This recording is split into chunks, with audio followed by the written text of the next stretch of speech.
Hey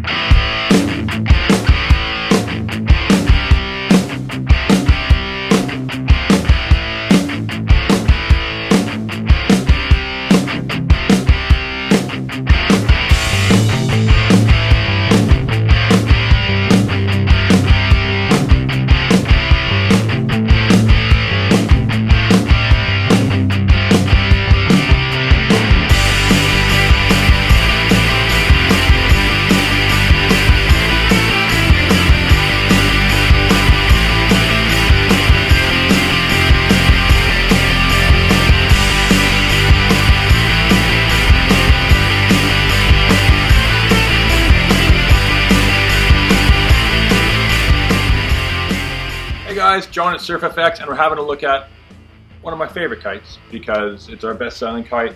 It's super responsive. It does everything really well. It's even decent as a beginner kite. It's the 2022 Duotone Neo SLS. So the SLS came out last year, 15% lighter than the previous model because I use a different material through the leading edge and struts.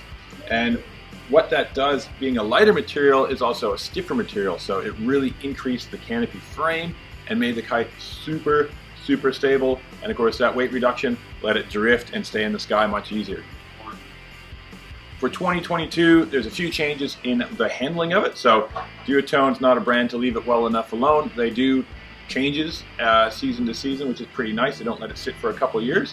And what they did is concentrated on the smoothness of the turn. And they did that mostly through just little tweaks and things to the wingtips and through the profile of that wingtip strut. So that material, the Penta TX, is that lightweight, rigid material, and that's through the leading edge and the center strut, giving it a really rigid frame.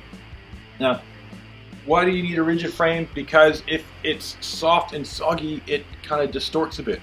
Having a leading edge that's really rigid means you can have a smaller diameter to get the same stiffness. Smaller diameter is less drag through the air, the kite's faster. When this first came out, it was noticeably more powerful than most of the other kites of similar size, and really, I mean, it comes down to efficiency and able to just pull through the air much cleaner and get more power out of it.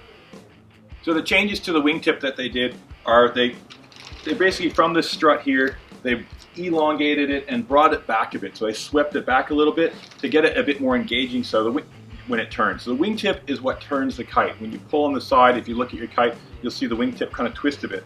So the wingtip struts are what they call a flex strut. So they are quite flexible, and then they open up and allow the kite to just pivot and turn. And having the wingtip kind of arc back a bit just smooths out that transition and gets that initiation and drive of the turn much easier.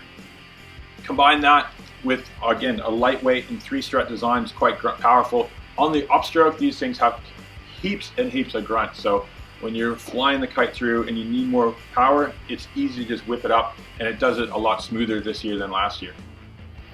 So these kites are, again, super stable, which makes them great in the waves, but also lends itself to being a great beginner kite, so it's not readily going to fall on your head. Nice. When we learned, you couldn't even put the kite neutral without falling on your head, crashing out of the sky. So the stability of these, 20 years later is amazing. And having that lightweight really just lets it stay in the sky so much better.